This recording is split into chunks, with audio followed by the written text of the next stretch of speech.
Hey guys, welcome back to my channel. If you're new here, hi, my name's Tabitha. I own Luxury Picnics Acadia, and I am documenting the journey on the way. And it has been a journey thus far in the last 6 months. So, since I last talked to you guys 3 or so weeks ago, a lot has gone on. A lot has not necessarily changed, but I will explain. I've had several bookings since we last talked, and I haven't even launched yet. It is only May 20th, and yeah, I don't even launch until June 1st. So this is really exciting for me. Yeah, Bar Harbor is it's booming already. It's exciting. So I just kind of wanted to talk to you guys. I had talked to you in the comments a little bit. You guys had some really great questions. I tried to answer them as best as I could, and I figured I could try to address them here. That way, those questions could be answered to everybody, in case I didn't read the comments. So today we're going to talk about booking a client. What happens when they reach out to you? What do you say to them? You know, the questions, all that good stuff.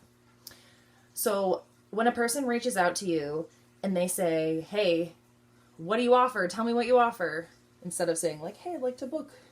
First of all, tell them what you're offering. Tell them your packages, your pricing, your add-ons, all of that sort of stuff.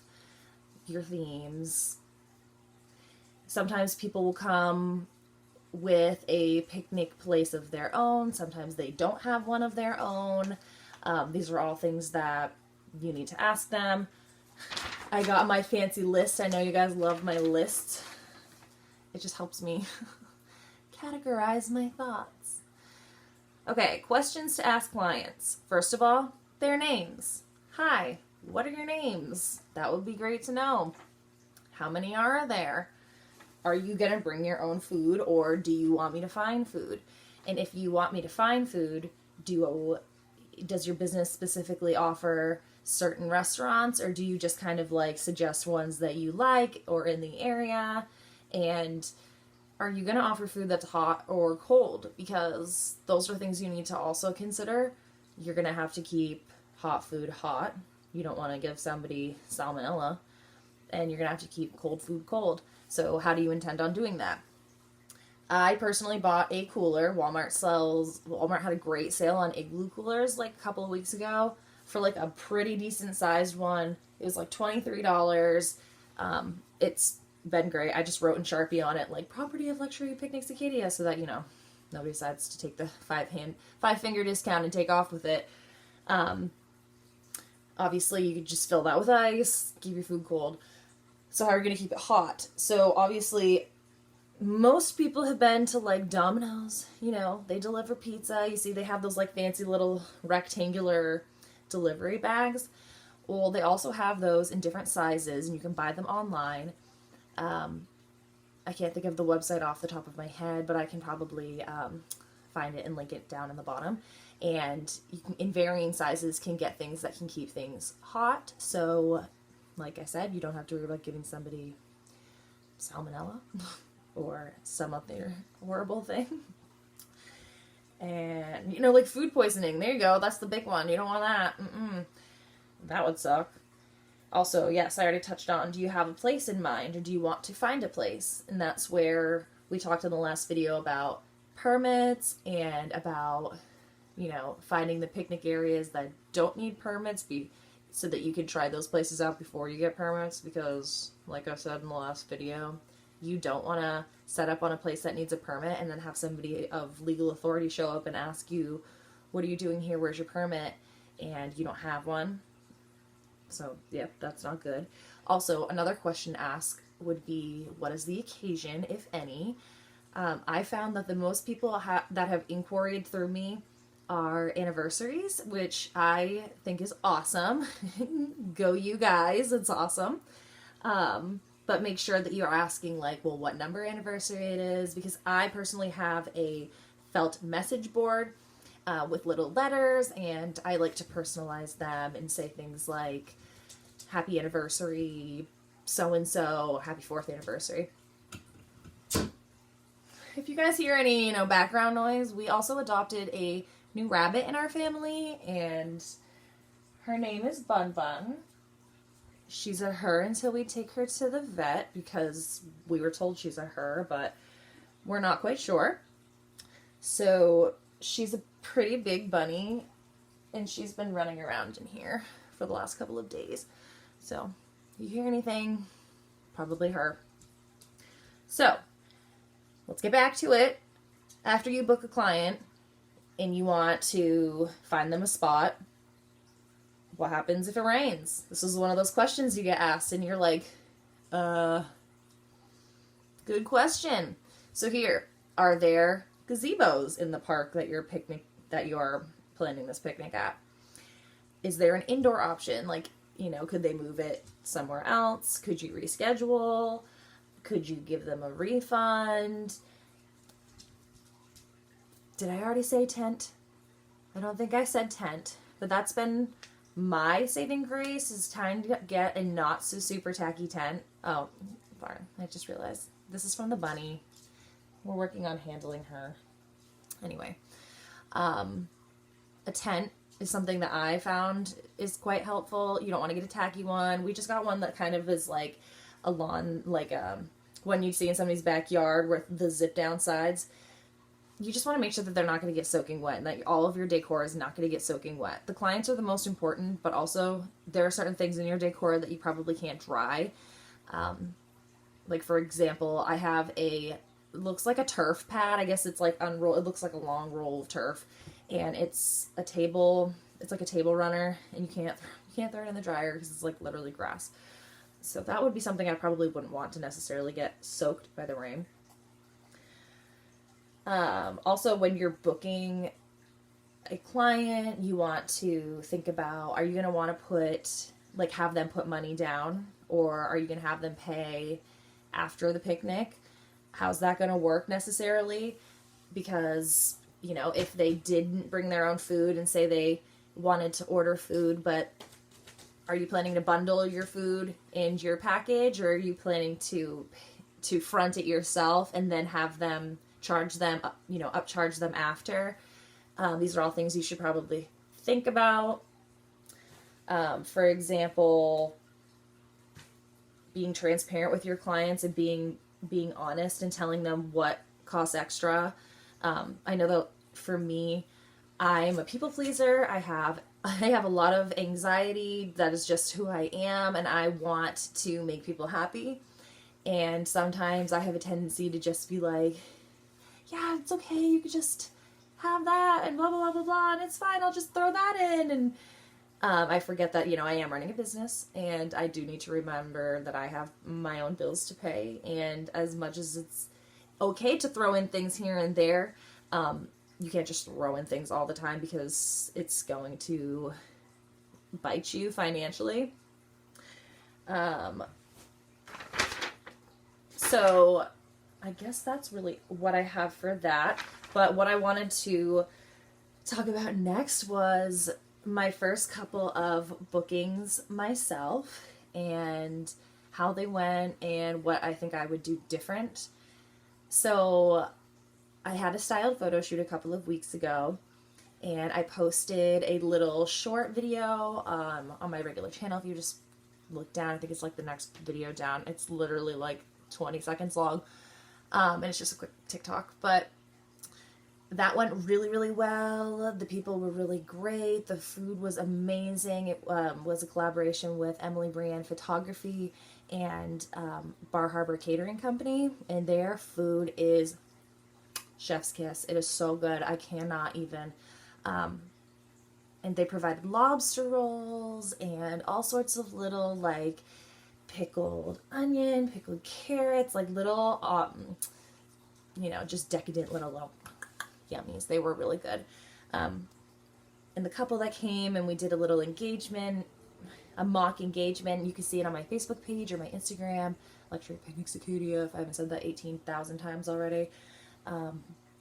It came out so beautiful, you guys. I cannot even begin it just exceeded all of the expectations that I had. And like I was saying in the last video, how I feel like I'm a perfectionist and I don't want to put things on there until I really feel that they speak for what I stand for. They came out so good. I just thank you, Emily, for reaching out to me and giving me that opportunity to work with you, because you blew my world. It was amazing. And I have my actual business photo shoot coming up next week. It was supposed to be today, but it got rescheduled because we're doing it in a apple blossom field and apple blossom orchard, not a field. And the blossoms here are not quite blooming at full bloom yet. So we're thinking that next Tuesday we're going to be able to get that done. So that's really exciting. My pictures are really coming together, and that is just like making me so excited. So about my first couple of picnics, my first like paid tourist picnic was recently, and that was an experience to say the least.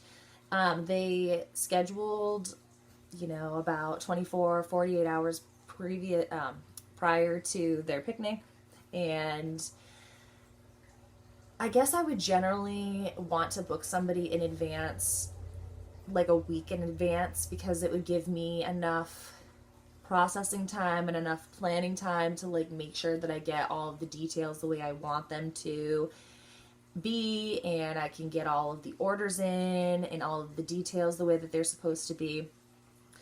But I found this opportunity to just I couldn't turn it down. So I said, you know what, I'm going to do it. The couple was fantastic. They were so sweet. Sorry, I keep saying, I'm really trying to think about this video and give you guys, I don't know. So the things that I really liked about the picnic were the flexibility that they had and how they were super willing to just go with any suggestion that I had, and they trusted me. And I guess the things that I would do different would be I would give myself more time. They wanted to do it at 2 o'clock, and while that's a totally normal time, I usually work Monday through Friday at my full-time job, so I took the day off and I had to figure out childcare for my baby, and then I took my dog with me for a little while, and I had to go pick up their food order, and I made the mistake of offering a food company that was a 45-minute drive from where the picnic actually was. So I had to drive all the way there and then pick up the food. And I mean, when I say I was running this short on time, that I called the restaurant I collab with and said, hey, I'm running so short on time that I don't even have time to run into the restaurant and grab the food. You're going to have to bring it out to me.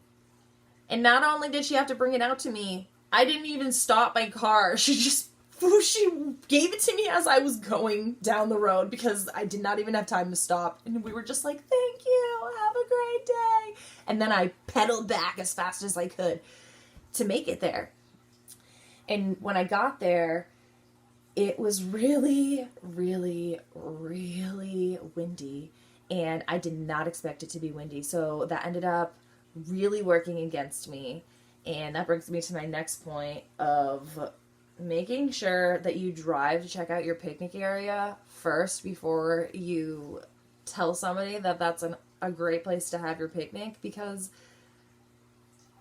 I spent 45 minutes setting up my picnic, sweating so bad because my stuff was flying away. It wanted to fly away. It was really lightweight stuff, really beautiful, but lightweight.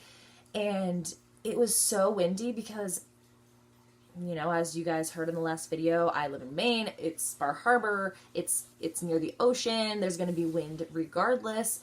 But it was just I put these people in the Bermuda Triangle of Maine or something. It was just it was so windy.